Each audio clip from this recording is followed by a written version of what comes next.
가정 예배 드리는 곳마다 하나님께서 은혜 주시고 응답하실 것을 확신합니다. 가정 예배는 축복의 통로입니다. 신앙 고백 드립니다. 나는 전능하신 아버지 하나님, 천지의 창조주를 믿습니다. 나는 그의 유일하신 아들, 우리 주 예수 그리스도를 믿습니다.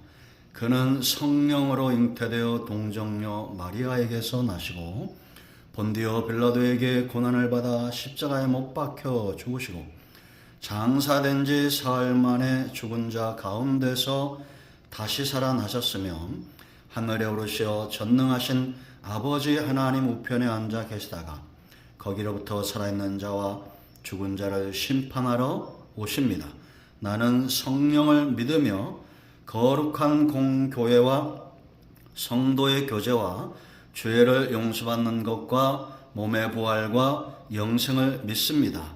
아멘. 말씀은 디모데전서 1장 1절과 2절입니다. 기도합니다. 영광을 우리 하나님께 올려드립니다. 온 마음으로 하나님을 사랑하며 예배합니다.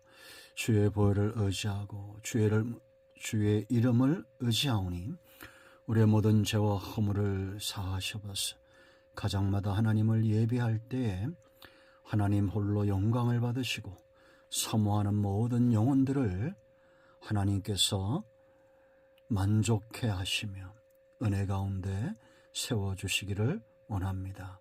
하나님이 기뻐하는 가정, 복의 근원된 가정, 생명의 대가 이어가는 가정 되게 하옵소서. 종을 낮추시고 겸손하게 하시고 오직 말씀의 도구만 되기를 원합니다. 예수님의 이름으로 사모하며 기도합니다. 아멘. 자, 1절 봅니다.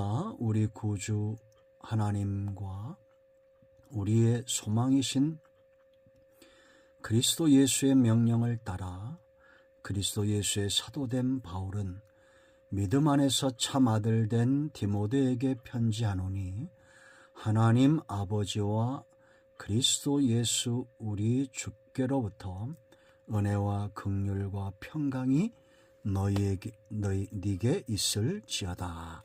아멘. 자, 여러분, 이 사랑에 대해서 어떻게 생각하십니까? 하나님은 사랑이시다. 우리가 그렇게 알고 있죠. 하나님을 사랑하듯 이웃을 사랑합니다. 이건 굉장히 중요한 겁니다.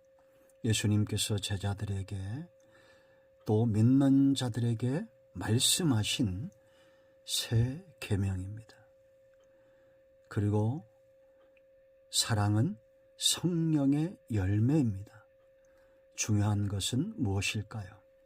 내 안에 그 열매가 있느냐, 그리고 그 열매가 얼마나 분명한가, 내 스스로보다 남들이 그걸 알아야 됩니다. 예수님 안에 이 참사랑이 있음을 제자들이 알았기 때문에 따랐습니다. 제자가 되었습니다. 그리고 그 제자들도 주님 안에 있던 그 사랑의 열매를 맺어 씀을 우리가 보게 됩니다. 여러분, 이 시대에 필요한 것이 무엇일까요? 저와 여러분의 가정에, 이 나라에, 이 민족에, 우리 주변에 정말 필요한 것은 세상에 없는 성령 안에서 맺어지는 사랑, 하나님을 사랑하고 이웃을 사랑하고 나 자신을 사랑할 줄 아는 사람. 여러분, 열매는 저절로 맺혀진다. 내가 늘 말을 합니다.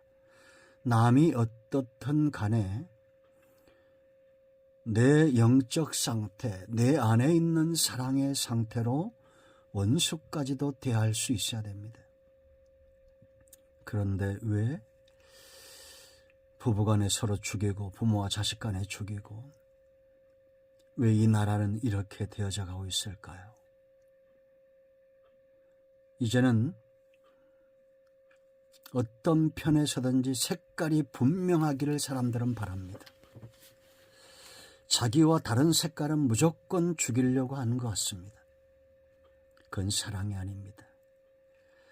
예수님에게는 죄인도 세리도 창기도 의로운 자나 의롭지 못한 자나 누구든지 다 주님 앞에 나갈 수 있었음을 보게 됩니다. 여러분, 이 시대에 그 주님의 사역을 감당할 사람들이 바로 저와 여러분이죠. 우리 안에 이 사랑, 존귀함, 가치를 알지 못하면 사랑하지 않습니다. 우리가 헌신도 하나님 앞에 나아가드리는 예배도 가치의 눈이 떠졌기 때문입니다. 지금 내가 중요한 거죠. 매 순간 이 사랑은 깊어지게 되어 있습니다. 과거에 내가 어땠고 저땠고 그런 간증들 물론 중요하죠. 그러나 오늘 나는 과거보다 더 이 사랑이 깊어져 있어야 됩니다. 더 분명해져야 됩니다. 처음보다 나중에 창대해져야 됩니다. 이 말을 탐욕의 사람들은 욕심으로만 해석을 하는데 그렇지 않습니다. 처음보다 우리의 믿음은 더 분명해지고 처음보다 우리의 사랑도 더 깊어지고 우리의 소망도 더 깊어지는 겁니다. 여러분, 존귀함에 눈이 떠졌습니까? 하나님을 사랑한다는 것은 그 하나님의 가치를 안다는 것이고 이웃을 사랑한다는 것은 그 이웃의 가치를 아는 겁니다. 이 바울 서신 중에 디모데 전서 후서는 목회 서신이죠. 교회를 바로 세우는 것, 성도를 바로 세우는 것, 우리의 사랑이 그 일을 하게 됩니다. 오늘 1절과 2절 말씀 보면 이 성도들이 이 시대의 바울 같고 디모데 같은 사람들이 왜 존귀한 사람들인지 크게 세 가지입니다. 하나는 부르심입니다. 누가 나를 불렀느냐라는 겁니다. 우리가 하나님을 사랑하는 이유죠. 이웃을 사랑하는 이유죠. 나 같은 죄인을 하나님이 부르셨다는 겁니다. 근데 1절을 보세요. 나 같은 죄인을 부르신 그 하나님을 바울은 어떻게 그 가치를 깨닫고 있습니까? 우리 구주 하나님과 우리의 소망이신 그리스도 예수, 그럽니다.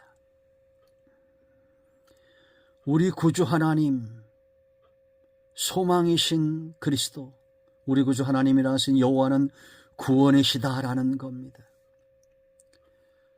부르심을 알고 그 가치를 알고 충성하는 이유가 여기 있는 거예요. 나의 구원자이신 하나님, 세상의 구원자이신 하나님이 나를 부르셨다는 겁니다. 내 스스로가 얼마나 존귀한 존재인가를 깨달아 알 때 하나님을 사랑하고 이웃을 사랑하는 겁니다. 우리의 소망이신 그리스도, 예수님 외에는 소망이 없습니다. 지옥과 영혼 천국 가게 하는 유일한 소망, 예수 그리스도이십니다. 세상은 이 주님이 필요합니다. 우리의 구원자요, 우리의 소망이신 하나님의 구속의 역사, 예수 그리스도, 우리의 소망 되신 메시아, 그 하나님이 우리를 부르셨습니다. 저와 여러분을 부르셨고 우리의 가정을 부르셨습니다. 얼마나 존귀한 존재입니까? 재직 세미나 수요일날 이 말씀이 같이 나가는데요. 어떻게 하면 교회를 섬겨야 되고 어떻게 하면 영혼을 섬길까, 많은 방법론이 있어요. 방법론을 모르는 사람이 누가 있습니까? 중요한 것은 부르심의 가치에 눈이 떠져야 됩니다. 그래야 나를 부르신 그 하나님의 가치를 알고 존귀하게 여기며 오늘 순종하는 것이 과거보다 더 순종하고 과거보다 이 사랑이 더 깊어지고 과거보다 믿음이 더 분명하며 소망이 더 분명하여 말하지 않아도 우리는 열정을 내어 하나님 앞에 헌신하게 되어 있습니다. 오늘 내가 하나님 앞에서 헌신되지 못한 이유가 뭘까요? 과거에는 어떻게 살았습니까? 그건 인간적이었거나 아니면 정말 내가 성령의 역사와 그 능력을 체험했다면 오늘 나는 어떨까요? 악하고 세상은 음란하며 죄가 관영합니다. 이러한 세대 가운데 하나님의 부르심 앞에 순종하며 이 가치를 분명히 알 줄 아는 우리 모두가 되어야겠습니다. 두 번째, 왜 우리가 존귀하냐? 사역 때문입니다. 이 일이 귀해야 됩니다. 여러분, 우리가 세상엔 천한 일, 이 존귀한 일이 있는데 신앙적으로 볼 때 정말 우리가 존귀한 일은 어떤 것일까요? 2절 보세요. 믿음 안에서 참 아들 된 디모데 그랬습니다. 내가 믿음 위에 서 있고 또한 믿음의 아들을 영적인 자녀를 낳는 것, 이 사역보다 귀한 것은 없습니다. 여러분, 우리가 믿음의 아들 낳는다는 것은 내게서 그 사람에게 말씀과 복음이 흘러간다는 겁니다. 말씀과 복음에 능숙한 자가 되고, 여러분, 사도 바울이 고린도전서 4장에서 뭐라고 말합니까?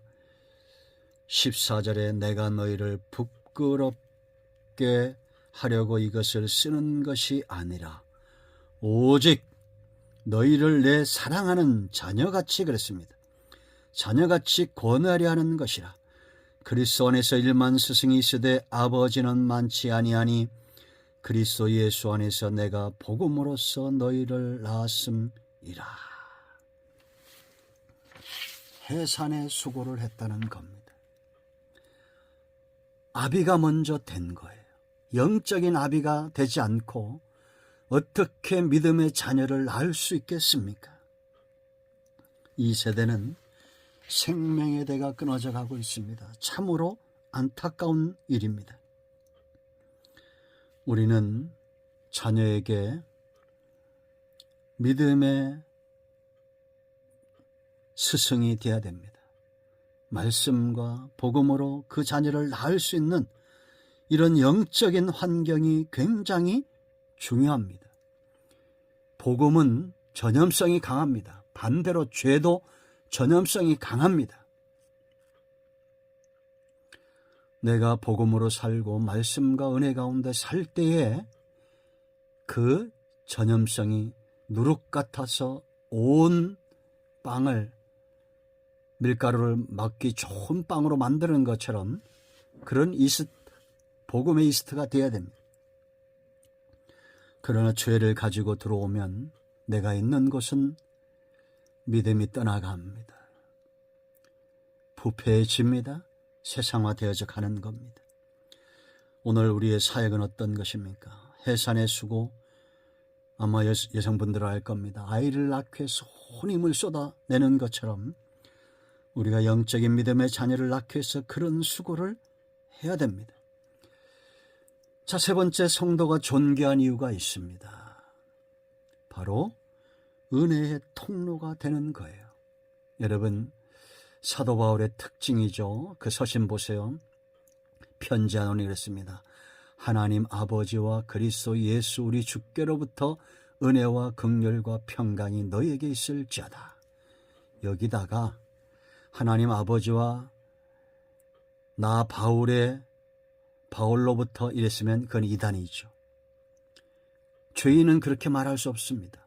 하나님 아버지와 그리스도 예수 우리 주께로부터, 이건 누구나, 바울뿐만 아니라 저와 여러분 누구나 이렇게 말할 수 있습니다.